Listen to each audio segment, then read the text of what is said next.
Well, hey, how you doing, everybody? It's me, Wattles. New update, brand new, much improved iron farm.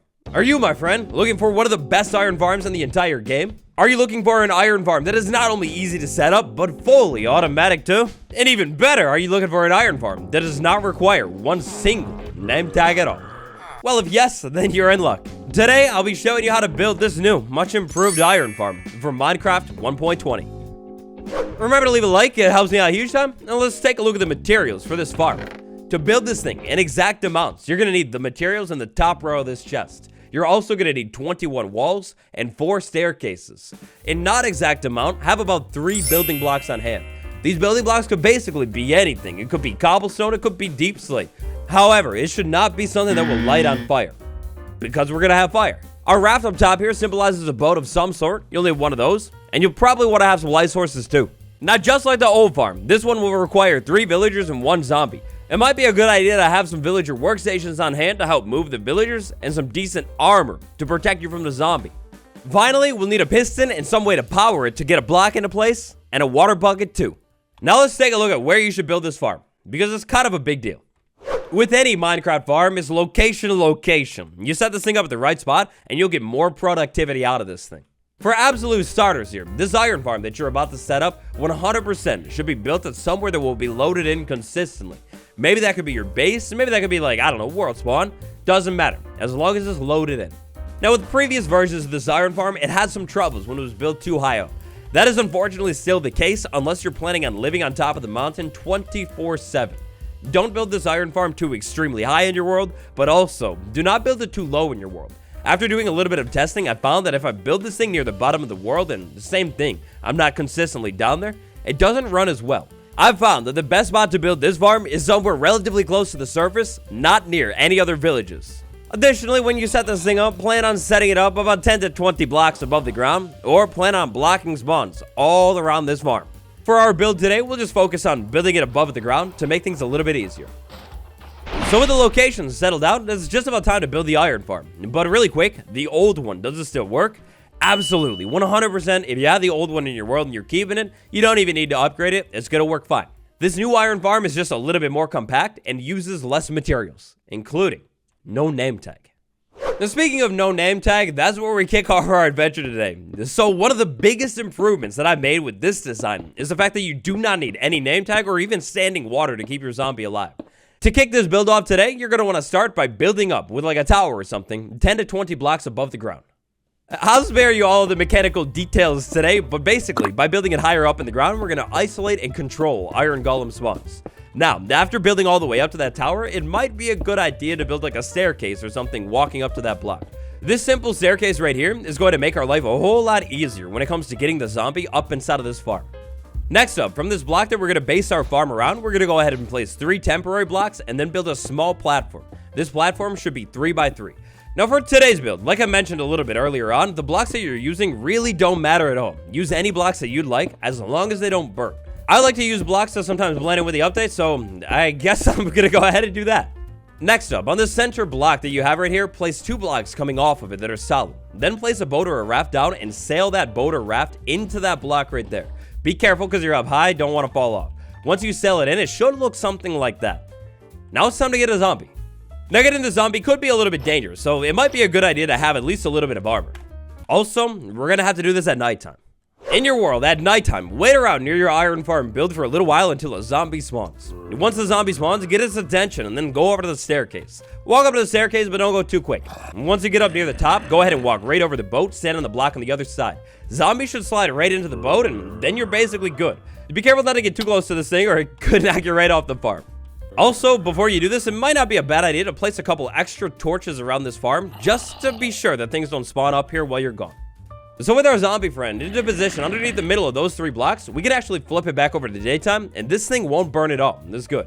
Next up, we need to get some blocks around this thing, but we're going to notice a problem. And because of the bounding box of the zombie and the boat, we're not going to be able to just drop a block right there or right there. Instead, we're going to need to get a little bit more clever here. Before we get clever, though, we'll go ahead and place a temporary block right there and then do a line of 3 blocks. Then we can go ahead and remove that temporary one. Over on the other side, we'll do the exact same thing. Temporary and then the permanent. And finally here, on the third side of this thing that doesn't have the staircase, do the exact same thing. So you got a line of 3 and then a space in between. Next up, we're going to grab the block that we want to move into position and place it right there. We're going to place a power source right there and then a piston right there and power it. By using the piston and the power source, we move the block right into where we couldn't before. Then we're going to go ahead and place a couple more blocks down and do it again on the other side. We want to make sure the zombie is fully trapped in so it can't get out and nothing can get in. After that, we'll go ahead and remove the blocks we placed down. And I guess you could take that out too. Now, once we get the villagers into this thing, we don't want the farm to start running. So temporarily here, we're going to go ahead and fill this thing in all the way up to the ceiling. So we have something that looks like that. Next up, we will set up our cozy villager rooms that'll actually power this farm. And to actually pull that off, grab some beds and place them down. The beds need to be placed down on these blocks facing towards the zombie. Very important there. After that, we can go ahead and grab some extra blocks and start building around this thing. We're going to want to make a room with walls around this thing, and the walls need to be 3 blocks high, all the way around this thing. Now today, for the sake of the tutorial and flowing through things, I will spare you all of the vivid details of this iron farm. For the specifics when it comes to details, spawning, everything like that, check out the Iron Farm Everything series next, but basically, we need to have 3 villagers that are seeing the zombie at the same time, and 3 villagers that can sleep. With walls built all the way around each villager chamber, grab a torch and drop it somewhere inside of each chamber to make sure spawns never happen in there. Then it's time to get the villagers. At this point in the build, you should still have your staircase left here. That's good. We can actually use this staircase to help get the villagers up this thing. However, to get the villagers up properly, you might have to make it a little bit wider. The easiest way by far to move the villagers is workstations, hands down. If we have a villager near this farm that doesn't have a job and we place a workstation on the staircase, it should pathfind over to it. Once you do that, place another one higher up on the staircase, remove the first one. Villagers should lock onto it pretty quickly and walk right up. After that, we go ahead and put our final workstation right inside of this room right here, like right there. The villagers should hopefully be able to pathfind all the way up to the room, walk inside and jump in. Once it does that, go ahead and pull that out, and it's trapped there forever. Next up, all we need to do is modify the staircase a little bit. We'll have it go over to the next chamber and do the exact same thing. The workstation on the staircase somewhere, bring a villager from a village or something over to this thing, and walk it up the staircase. Villager locked onto the workstation, check. We'll go ahead and place it higher up and remove the first one. You should lock on in a second. Beautiful. Now, while I go ahead and finish up getting the villagers into this thing, let's talk about where these villagers could come from. I highly recommend just finding a villager and stealing them from the village. Maybe put them in a boat and sail them away. But really, any way of getting villagers is a great way of getting villagers. If you have a villager breeder already set up in your world, then go ahead and do that method. If you don't want to build a villager breeder and you don't have a village, technically speaking, you can like cure some zombies. Anyways, just like that, we got 3 villagers inside of our farm now. With the villagers and zombies set and good to go, it's time to build a spawning platform. Build this platform out of any spawnable block, which for the most part is almost anything in the entire game. However, do not build it out of glass. Glass is not a spawnable block. Also, still, don't build it out of wood either. The thing will burn. To kick off our platform building up here, we're going to want to start by replacing the front blocks on the front side of the zombie with 3 staircases that face forward. Then it's time for the platform. From the staircases in the middle, go 2 blocks out, left and right. From the staircases going back, go 4 blocks.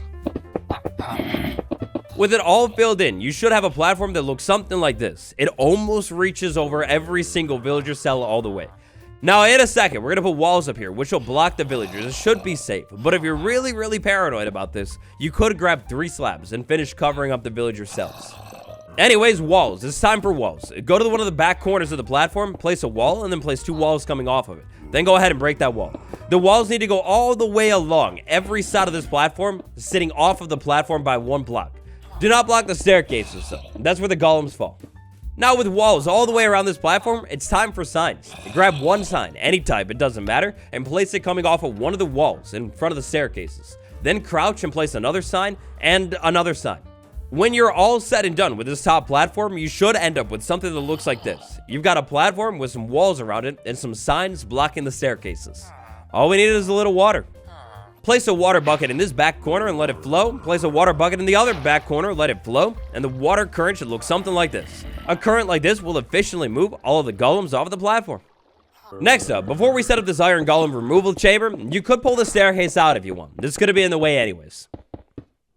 Now, from this block right here that is sitting in front of the zombie, holding it in, we're going to go all the way down to the ground and set up a chamber. The back of this iron golem removal chamber is going to line up with that block right there. I'm going to start this build off by digging 2 blocks down into the ground. This block right there, again, sits directly underneath that one right there. When digging down into the ground, we're going to go ahead and make a 3x3 hole, just a couple blocks deep. At the bottom of that hole, I'm going to place a hopper, and then another hopper. Make sure they all go into each other. Then we're going to string a couple more hoppers going into each other. Technically speaking here, if you built your iron farm a little bit higher than I did, you don't even need to dig down into the ground. You could just set it on the surface. With all these hoppers strung into each other going into this one right here, we'll go ahead and dig out a couple more blocks right here and place a chest and a chest. You'll need a double chest. This is an efficient farm. On the block above the chest that is next to the hoppers, we'll place a staircase or a slab or something like that so we can still open the chest. Now on this first layer, this chamber right here, we don't do anything. We leave it open. On the second layer of this chamber, we're going to need a layer of signs all around us. So nothing right there, then we have signs. We'll place a sign on one wall, place a sign on a wall, place a sign on a wall. Then we'll crouch and place another sign on the sign and do it one more time. Using a total of 9 signs, we're looking to create a floor out of signs here. We end up with something that looks like that. After that, we can go ahead and finish this chamber off with one more row of blocks all the way around this thing. Now, if you want to make it extra safe, you go ahead and do another row, but technically speaking, you don't need to. Finally here, for this bottom chamber, all we need to do is grab a bucket of lava and drop it in the middle on this sign. Give it a minute and the lava will spread out across the whole chamber like that. Next up, before we get this farm started, what I recommend doing is wait around near the farm till nighttime if you haven't yet. At nighttime, the villagers are going to jump into the bed. For iron golems to continuously spawn, they need to panic and they need to be able to sleep. Now that we've assured that these villagers have all properly linked to their own beds, we can go ahead and roll it back to day. Last but not least here, from the backside of the farm, build up to this thing and remove that block right there, remove that block right there. The final block that we need to remove and this farm should start running is this one right here. The blocks that are in between the villagers' eyes and the zombies' eyes need to be gone, and look at that thing. It's already running. From the start, the villagers have already slept. As soon as they panic, an iron golem should spawn onto the top platform, drop right down into this chamber, and burn up. Slowly, it'll burn up, and all the drops will go into the chest right there. You're gonna get poppies, you're gonna get iron. And that's basically it. When it comes to this iron farm, 100%, you are fully finished. If you wanted to, you could put like light sources up top, but it doesn't matter. Because we have flowing water, hostile mobs shouldn't spawn up there. Definitely make sure you have light sources inside of this chamber though. That one single block right there could be your ultimate downfall. If a witch spawns in here and takes the villagers out, you're basically done. Because we have a zombie trapped successfully inside of a boat, that thing will never despawn. You go really far away, it'll stay inside of the boat. It's wonderful. Iron golems will consistently drop off of this thing and land right there in the middle of the platform and cook up. This will lose 0 drops because the iron golems drop at their feet. And remember what we did down here? We have the lava with a sign. The golem is standing on the hoppers. Nothing burns. So that's it. Your new and improved Minecraft 1.20 iron farm. Super efficient too. Every time it'll work. If this tutorial helped you out, do me a huge quick favor. Smash like and subscribe. And check out my new survival series, a Minecraft guide. Eventually, we'll be building this thing in 100% survival. I'll come back and link the video here. Very finally here today, I would like to talk a little bit about troubleshooting. If you're having trouble with your farm and it seems to not be working, remember, there are 2 conditions for the iron golem to spawn. 3 villagers panicking and the 3 villagers needing to sleep. If this farm seems to have broken after a while, it's not a bad idea to come back in and maybe like place the blocks, reset the villagers a little bit. Maybe let it become nighttime or something. Double check, make sure your villagers are actually sleeping in their beds. If you seem to be having trouble with iron golems not landing inside of the burning pit right there, make sure it's actually lined up. Again, that should line up with this block right there. If it doesn't line up, readjust it. Or if you wanted to, you could technically build this all the way in. Like you could put windows and walls going all the way up. However, if you do that, make sure you use non-spawnable blocks at the top of the thing, or golems will spawn outside of it. If you happen to have any other concerns or questions about the farm, drop it down below in the comments or over on the subreddit r/wattles. Thanks for watching. Tutorial playlist is on the end card. Check it out, and I'll see you tomorrow. Goodbye.